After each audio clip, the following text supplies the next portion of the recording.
রাসূলুল্লাহ সাল্লাল্লাহু আলাইহি সাল্লাম পা পা করে যখন সামনের দিকে অগ্রসর হলেন, যে দেখে কিছু সংখ্যক সাহাবায়ে কেরাম শুধু লুঙ্গি পরা, গায়ে কোনো কাপড় নাই, একজন আরেকজনের আড়াল করে, শরীরকে আড়াল করে নিয়ে বসে বসে, মাথা নিচু করে বসে বসে চুপচাপ কি জানি শুনতেছে। রাসূল সাল্লাল্লাহু আলাইহি সাল্লাম যখন ওই মজমা, ওই মাহফিলের নিকটে গেলেন, যে বলছে তোমরা এখানে কি করতেছো, সাহাবায়ে কেরাম সংকুচিত হলেন, লজ্জা পেলেন, বলছেন ইয়া রাসূলুল্লাহ, আমরা তেমন কিছু করছি না, এখানে এক ভাই কোরআন তেলাওয়াত করে আর আমরা কিছু সংখ্যক সাহাবায়ে কেরাম তার কোরআন তেলাওয়াতগুলো শুনি। আল্লাহর নবী ডাক দিয়ে বলেন, সাহাবীরা রে, গায়ের মধ্যে কাপড় নাই, একজন আর একজনের গায়ের সঙ্গে আড়াল হয়ে বসে আছো।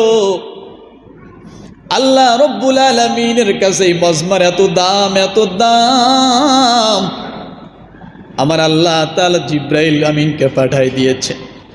ডাক দিয়ে বলেন, ইয়া রাসূলুল্লাহ, আপনি ওই মজমার মধ্যে যান, কিছু সময়ের জন্য বসেন, আমার আল্লাহ তাআলা আদেশ করেছেন সেখানে যাওয়ার জন্য। নবী বলেন, তাহলে তোমরা একটু কোরআন তেলাওয়াত করো, আমি রাসূল শুনি। সাহাবায়ে কেরাম কোরআন তেলাওয়াত করে, রাসূল শোনে। তাহলে ওই কোরআন তেলাওয়াতের মর্যাদা কত ছিল! তুমি বান্দার গুনাহগুলো মাফ করে দেয়। কোন অনুষ্ঠানটা এবার দেখেন আল্লাহ কি বলেন। রব্বুল আলামিন বলেন, ইন্না আরাদনাল আমানাতা আলাস সামাওয়াতি ওয়াল আরদি ওয়াল জিবালি فأبين أن يحملنها وأشفقن منها وحملها الإنسان إنه كان ظلوما جهولا।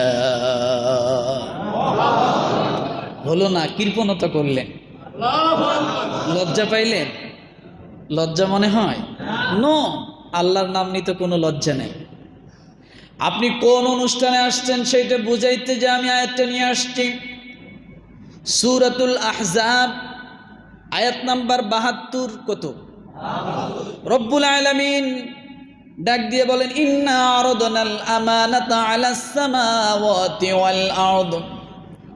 এই কুরআনুল কারীম কে রব্বুল আলামিন আসমানকে ডাক দিয়ে বললেন, আসমান, আমি তোমার উপর কোরআন রাখতে চাই, আমানত হিসেবে আমি তোমাকে কোরআন দিতে চাই। আসমান ডাক দিয়ে বলো, আল্লাহ, ধারণ করলে কি হবে, না করলে কি হবে? রব্বুল আলামিন আসমানকে ডাক দিয়ে বললেন, আসমান, এই কোরআনের আমানত যদি তুমি সঠিকভাবে পালন করতে পারো তাহলে তোমাদের জন্য ভালো হবে, আর যদি খারাপ হয়, তোমরা যদি আমানত সঠিকভাবে আদায় করতে না পারো তাহলে এর জন্য তোমাদের শাস্তি ভোগ করতে হবে। এই কথা যখন আসমান শুনলেন, সঙ্গে সঙ্গে রব্বুল আলামিনকে ডাক দিয়ে বললেন, রব্বুল আলামিন, আমাদের দ্বারা এই আমানত রক্ষা করা কোনোদিন সম্ভব না, অতএব আমরা অপারগতা স্বীকার করলাম, আর কোনোদিন আমরা এই আমানত নিতে পারবো না। তাহলে কোরআন আমানত হিসেবে কাকে দিতে চাইছেন? আসমানকে।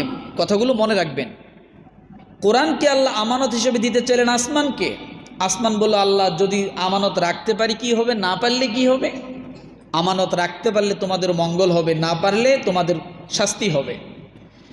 এরপরে রব্বুল আলামিন যখন আসমান অপারগতা স্বীকার করলেন, রব্বুল আলামিন জমিনকে ডাক দিলেন। জমিন, ৭টা জমিনকে আল্লাহ ডাক দিয়ে বললেন, ও জমিন, আমি তোমাদের কাছে কোরআন আমানত হিসেবে দিতে চাই। এবার জমিন ডাক দিয়ে বলো, আল্লাহ, এই আমানত যদি রক্ষা করি তাহলে কি হবে, না পারলে কি হবে? রক্ষা করতে পারলে তোমাদের মঙ্গল হবে, রক্ষা করতে না পারলে তোমাদের শাস্তি হবে।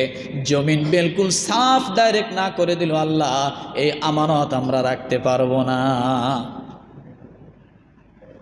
পাহাড়কে আল্লাহ ডাক দিলেন, পাহাড়, আমি তোমাদের কাছে কোরআন আমানত হিসেবে দিতে চাই। পাহাড় অস্বীকার করলেন, আল্লাহ, আমরা পারবো না, এত ওজন, এত মর্যাদাপূর্ণ জিনিস আমরা হয়তো তার আদব রক্ষা করতে পারবো না। এবার রব্বুল আলামিন মানুষকে ডাক দিলেন, আদম আলাইহিস সালাতু ওয়াস সালামকে আল্লাহ বললেন, আদম আমি তোমার কাছে আমার আমানত দিতে চাই, কুরআনুল কারীম আমি তোমার কাছে দিতে চাই, তুমি আমানত রক্ষা করতে পারবে কিনা? হযরতে আদম আলাইহিস সালাতু ওয়াস সালাম ডানে তাকালেন না, বামে তাকালেন না, সামনে পিছনে কোনো চিন্তা করলেন না, সঙ্গে সঙ্গে রব্বুল আলামিনের সামনে দাঁড়িয়ে বললেন, আল্লাহ তোমার যত আমানত আছে সব দিয়ে দাও, সমস্ত আমানত রক্ষা করার জন্য প্রস্তুত আছি। সব আমানত রক্ষা করার জন্য কি আছি? প্রস্তুত আছি। আল্লাহ ডাক দিয়ে বললেন, ও হামালাহাল ইনসান ও কানা যলুমান ইন্নাহু কানা যলুমান জাহুলা। আল্লাহ বললেন মানুষ কত অজ্ঞ। আল্লাহ এটা রাগ করে বলেননি। যেমন আমাদের মাঝে কোনো ছেলেকে যদি কোনো কাজ, ওজনের কোনো কাজ, শক্ত কোনো কাজ দেই, ছেলে ডানে তাকায় না, বামে তাকায় না, ডাক দিয়ে বলে বাবা আমি রাজি আছি। তখন আমরা কি কই? যে বোকা ছেলে, তুমি পারবা না, বোঝো না। কথা ঠিক না? 25 কেজি চাউলের একটা বস্তা, ছোট্ট একটা 5 বছর 7 বছরের বাচ্চা আপনার সাথে বাজারে গিয়েছে। এখন বাচ্চাটা বস্তা টানতে পারবে না, তারপরও ধরে টানতেছে। কথা ঠিক না? বাবা কি বলে, দেখ বোকা ছেলে, তুমি এটা মাথা নিতে পারবে না, এর ওজন বেশি। এরপরও ছেলে পারবে না, তারপরও চেষ্টা করতেছে। কথা ঠিক না? আল্লাহ বলেন ইন্নাহু কানা যলুমান জাহুলা। মানুষ কত অজ্ঞ, কত মূর্খ। আল্লাহ আদর করে এই কথাটা বললেন। কেন এই কথা বললাম? আপনি আজকে সেই মজমায় বসেছেন, সেই মাহফিলে বসেছেন, এখানে যতক্ষণ পর্যন্ত থাকবেন রব্বুল আলামিন প্রতিটা নিঃশ্বাসের বিনিময় আমার আল্লাহ তাআলা সুলাইমান আলাইহিস সালাতু ওয়াস সালামের সিংহাসন বরাবর দান করলে যে পরিমাণ সওয়াব হতো, আল্লাহ তাআলা প্রতিটা নিঃশ্বাসের বিনিময়ে আপনাকে সেই সওয়াব দান করে দিবে। সুলাইমান আলাইহিস সালামের সিংহাসন মানে এরকম চেয়ারের মতো ছিল? হ্যাঁ, বিশাল বড় ছিল, স্বর্ণ রূপ দিয়ে তৈরি করা ছিল। এই পরিমাণ দান করলে যে পরিমাণ সওয়াব হতো, আল্লাহ ওই পরিমাণ সওয়াব প্রতিটা নিঃশ্বাসের বিনিময়ে দান করে। আপনি জানেন কোন মজমায় বসেছেন? আল্লাহ রাসূল সাল্লাল্লাহু আলাইহি সাল্লাম মদিনার কোন এক রাস্তা দিয়ে, কোনো এক পাশ দিয়ে যাচ্ছেন, মসজিদে নববীর সাইড দিয়ে যাচ্ছেন। হঠাৎ করে রাসূল সাল্লাল্লাহু আলাইহি সাল্লামকে জিবরিল আমিন এসে ডাক দিয়ে বলতেছেন, ইয়া রাসূলুল্লাহ কোথায় যাচ্ছেন? আল্লাহর নবী বলছে, আমি আমার একটা কাজে যাচ্ছি। জিবরিল আলাইহিস সালাতু ওয়াস সালাম ডাক দিয়ে বলতেছেন, ইয়া রাসূলুল্লাহ ওই যে দেখেন তো কিছু লোক এক জায়গায় দলবদ্ধ হয়ে বসা আছে, দেখা যায়? আল্লাহর নবী বললেন, হ্যাঁ দেখা যায়। জিবরিল আলাইহিস সালাতু ওয়াস সালাম ডাক দিয়ে বলেন, ইয়া রাসূলুল্লাহ আল্লাহ এই মুহূর্তে অর্ডার করেছেন, আল্লাহ আদেশ করেছেন আপনাকে ওই দলের নিকটে যায়, ওই মজমার নিকটে যায় কিছুক্ষণ সময় বসার জন্য আল্লাহ আদেশ করেছেন। সুবহানাল্লাহ। তাহলে মজমাটার দাম কত, ওই স্থানটার দাম কত? রসুলকে আল্লাহ আদেশ করেন আপনি ওখানে যায় বসুন কিছু সময়ের জন্য। আল্লাহর নবী বিস্ময়কর হয়ে গেলেন, আমার সাহাবীর ওখানে কি করে আল্লাহ আমাকে আদেশ করলেন সেখানে যাওয়ার জন্য? রাসূলুল্লাহ সাল্লাল্লাহু আলাইহি সাল্লাম পা পা করে যখন সামনের দিকে অগ্রসর হলেন, যে দেখে কিছু সংখ্যক সাহাবাই কেরাম শুধু লুঙ্গি পরা, গায়ে কোনো কাপড় নাই, একজন আরেকজনের আড়াল করে, শরীরকে আড়াল করে নিয়ে বসে বসে, মাথা নিচু করে বসে বসে চুপচাপ কি জানি শুনতেছে। রাসূল সাল্লাল্লাহু আলাইহি সাল্লাম যখন ওই মজমা, ওই মাহফিলের নিকটে গেলেন, যে বলছে তোমরা এখানে কি করতেছো? সাহাবাই কেরাম সংকুচিত হলেন, লজ্জা পেলেন, বলছেন ইয়া রাসূলুল্লাহ আমরা তেমন কিছু করছি না, এখানে এক ভাই কোরআন তেলাওয়াত করে আর আমরা কিছু সংখ্যক সাহাবাই কেরাম তার কোরআন তেলাওয়াতগুলো শুনি। আল্লাহর নবী ডাক দিয়ে বলেন, সাহাবীরা রে, গায়ের মধ্যে কাপড় নাই, একজন আর একজনের গায়ের সঙ্গে আড়াল হয়ে বসে আছো। আল্লাহ রব্বুল আলামিনের কাছে এই মজমার এত দাম, এত দাম, আমার আল্লাহ তাআলা জিবরাইল আমিনকে পাঠাই দিয়েছে। ডাক দিয়ে বলেন, ইয়া রাসূলুল্লাহ আপনি ওই মজমার মধ্যে যান, কিছু সময়ের জন্য বসেন, আমার আল্লাহ তাআলা আদেশ করেছেন সেখানে যাওয়ার জন্য। নবী বলেন তাহলে তোমরা একটু কোরআন তেলাওয়াত করো, আমি রাসূল শুনি। সাহাবাই কেরাম কোরআন তেলাওয়াত করে, রাসূল শোনে। তাহলে ওই কোরআন তেলাওয়াতের মর্যাদা কত ছিল, সাহাবাই কেরামের মর্যাদা কত ছিল, এবং ওই বৈঠকটার মর্যাদা আল্লাহর কাছে কত দামি ছিল। রহমতাল লিল আলামিনকে সেখানে যায় কিছু সময় বসতে বললে, আপনি সেই জায়গায় আজকে এখানে উপস্থিত হয়েছেন। এটা চারটা কানি কথা না, এটা নবীর মজমা, এটা কোরআনের মজমা। কোরআনের বিষয় এখানে আলোচনা, কোরআনের বিষয় এখানে চিন্তা ভাবনা নিয়ে আমরা বসেছি। কথা ঠিক না আমার ভাইরা? তাহলে যে মজমায় কোরআন তেলাওয়াত হয় সেই মজমার যদি এত দাম হয়, তাহলে কোরআনের দাম কত? কথাটা বুঝুন, কোরআনের দাম কত, কোরআনের মর্যাদা কত। কোরআন এত মর্যাদাবান, তামাম দুনিয়া অন্ধকারাচ্ছন্ন ছিল। যেদিন আল্লাহ কোরআন নাজিল করলেন, তামাম দুনিয়াকে কোরআনের মাধ্যমে আল্লাহ তাআলা সমস্ত আসমান জমিনকে আলোকিত করে দিলেন।